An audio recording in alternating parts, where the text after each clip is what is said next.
انک میت وانہم میتون۔ اس آیت میں تسلی ہے جناب رسول اللہ صلی اللہ علیہ وسلم کے لیے۔ کفار نے کہا کہ آپ صلی اللہ علیہ وسلم فوت ہو جائیں گے، جان چھوٹ جائے گا ہمارا، تو اللہ رب العزت نے فرمایا اگر آپ نے مرنا ہے تو یہ بھی مریں گے، یہ زندہ نہیں رہیں گے، سدا رہنے والے یہ نہیں ہے۔ انک میتون، یقیناً آپ پر بھی موت آنے والا ہے، وانہم میتون، اور ان لوگوں پر بھی موت آنے والا ہے۔ اس آیت سے معلوم ہوا کہ آپ صلی اللہ علیہ وسلم پر جو موت عرفی ہے وہ آ چکی ہے، اور موت کے انکار کسی نے بھی نہیں کیا کہ آپ صلی اللہ علیہ وسلم پر موت آئی ہے یا نہیں آئی۔ اس کے انکار اہل سنت والجماعت میں سے کسی نے بھی نہیں کیا۔ آپ صلی اللہ علیہ وسلم پر موت عرفی آ چکی ہے۔ اب یہاں پر سوال یہ ہے کہ اللہ رب العزت نے اس طرح انداز اختیار کیا کہ انک میتون، یقیناً آپ پر بھی موت آئے گی، وانہم میتون، اور یہ لوگ بھی مریں گے۔ اس طرح انداز وہاں پر ہوتا ہے جہاں پر کوئی موت کا منکر ہو۔ حال یہ ہے کہ موت کا تو کوئی منکر نہیں ہے، تو اس کا جواب یہ ہے کہ یہ انداز اس لیے اختیار کی کہ آپ کی محبت کی وجہ سے آپ کی موت کو وہ بعید سمجھتے تھے، جیسا کہ عمر رضی اللہ تعالیٰ عنہ نے فرمایا من قال مات محمد فاضرب عنقہ، جو کہے گا کہ آپ صلی اللہ علیہ وسلم فوت ہو گئے تو میں اس کا گردن اڑاؤں گا۔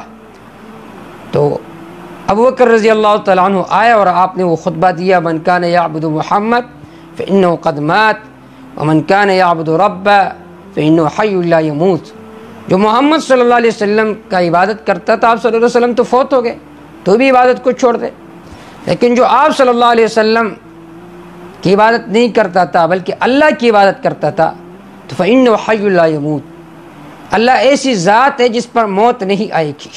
تو عمر رضی اللہ تعالیٰ عنہ سمجھ گئے کہ میں غلط فہمی میں مبتلا تھا۔ تو جو حضرات اب بھی محبت کی وجہ سے موت النبی کا انکار کرتے ہیں تو بڑی گمراہی میں ہے۔ آپ کے لیے موت کے لفظ کا استعمال کو گستاخی سمجھتے، توہین سمجھتے ہیں، تو وہ بھی بڑی گمراہی میں ہے۔ اللہ رب العزت فرماتے انک میت، اے میرے پیغمبر آپ نے مرنا ہے، آپ پر موت آئے گی، اور ان لوگوں پر بھی رد ہے، ان لوگوں پر جو محبت کی وجہ سے آپ صلی اللہ علیہ وسلم کی موت کو بعید سمجھتے تھے۔ دوسری بات یہ ہے کہ یہاں پر حضور صلی اللہ علیہ وسلم کے موت کو الگ ذکر کیا،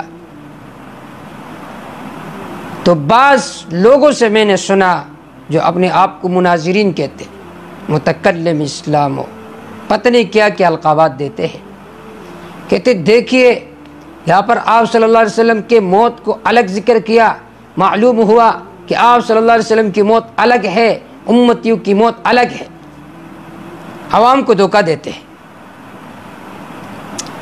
اس کا جواب یہ ہے کہ الگ ذکر کرنے سے یہ لازم نہیں آتا کہ دونوں کی موت کی حقیقت یہ الگ ہے، بلکہ موت کی حقیقت ہے انقطاع الروح عن الجسد، مفارقت الروح من البدن، کہ روح بدن سے نکل جائے۔ تو جس طرح عام لوگوں کی ارواح بدن سے نکلتی ہے، اسی طرح انبیاء علیہ السلام کی ارواح بھی بدن سے نکلتی ہے۔ دیکھیے سورۃ البقرہ آیت نمبر 35 کہ جہاں پر بھی اس طرح انداز ہو تو اس کا مطلب یہ نہیں ہوتا کہ معطوف علیہ کا جو محل ہے وہ الگ ہے۔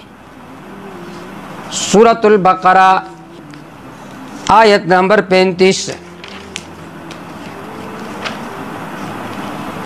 وَقُلْنَا ہم نے کہا یا آدم، اے آدم، اسکن انتا، تو رہائش اختیار کر، وزوجک تیری بیوی الجنہ اس باغ میں ہے۔ دیکھیں یہاں پر فرمایا اسکن انت وزوجک الجنہ، کیا مطلب؟ ہوا ایک جگہ رہتی تھی، بابا آدم دوسرے جگہ رہتے تھے؟ نہیں، مطلب نہیں ہے۔ اس طرح یہاں پر بھی انک میت وانہم میتون، یہاں پر بھی دونوں کے موت کو الگ ذکر کیا، لیکن یہ مطلب نہیں ہے کہ دونوں کے موت کی کیفیت اور حقیقت الگ ہے۔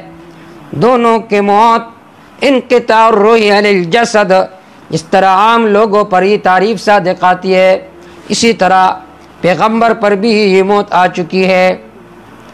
اب سوال یہ ہے کہ یہ انداز کیوں اس طرح اللہ نے اختیار کیا، دونوں کو مستقل ذکر کرتے ہیں؟ تو اس کا جواب یہ ہے کہ دونوں کو الگ الگ ذکر کیا، اس میں دونوں کا موت میں متساوی ہونا علی وجہ تاکید بیان کرنا مقصود تھا۔ اگرچہ درجات میں تفاوت ہوتا ہے، لیکن علی وجہ تاکید بیان کرنا مقصود ہے کہ پیغمبر کو بھی موت آ چکی ہے، کہ یہ تمہارا یہ وام نہ ہو کہ پیغمبر کی روح سمٹ چکی ہے، وہ قبض ہو چکی ہے، وہ جسم کے اندر ایک طرف سکڑ چکی ہے۔ ایسا خیال نہ کرو، ایسا نظریہ نہ رکھو۔ یا اس وجہ سے الگ الگ ذکر کیا تاکہ جو مشرکین موت سے غافل ہو چکے ہیں وہ غفلت سے بیدار ہو جائے۔ یہ جو حضرات ہیں، میں حیران ہوں ان لوگوں کی طرف، کہتے پیغمبر صلی اللہ علیہ وسلم کو دنیاوی زندگی حاصل ہے، حال یہ ہے آخرت کی زندگی بہتر ہے دنیاوی زندگی سے۔ سورۃ العنکبوت آیت نمبر 64 میں گزر چکا ہے، وَإِنَّ الدَّارَ الْآخِرَةَ لَهِيَ الْحَيَوَانُ، یقیناً آخرت کا گھر ہمیشہ ہے، آخرت کی زندگی ہمیشہ ہے۔ حضرت قاضی عصمت اللہ صاحب رحمہ اللہ ایک عالم گزرے ہیں، بہت ہی اچھے عالم تھے۔ وہ فرمایا کرتے تھے اصل حیاتی ہم ہے، ہم حیات کے بعد اخروی زندگی کو مانتے ہیں جو بہتر ہے۔ آپ صلی اللہ علیہ وسلم کے لیے حیات دنیاوی کا قائل ہونا یہ دراصل میں موت کا انکار ہے، کہ آپ انکار کر رہے ہیں کہ آپ صلی اللہ علیہ وسلم پر موت بالکل واقع نہیں ہوئی ہے۔